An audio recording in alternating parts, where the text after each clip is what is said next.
first greeting all of you for coming to Belgrade. Dear Professor, it is our pleasure to host you after 40 years.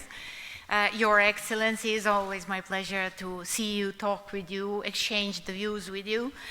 My greatest honor is to know Professor Subotić for so many years. I'm not going to say how many years, and it is my privilege that I know you. And dear Vesna, thank you for inviting me here to discuss with all of you some of the aspects of the European integration process of Serbia, but of course, as you said, horizontally connected with the issue of protecting the cultural heritage, which is for me much more than the issue of cultural heritage. This is the issue of one's identity, which is one of the most contested issues from the citizen in the country approaching towards the membership to the European Union.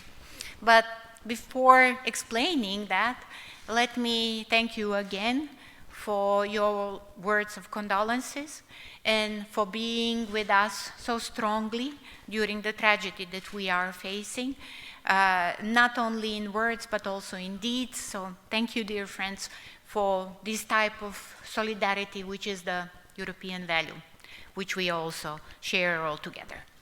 So there are two issues when discussing the cultural heritage, particularly if you put it in the hands of somebody who is dealing with the European integration issues. On the one hand side is the cultural heritage as a part of the wider picture of the European values, which actually speaks about the European identity.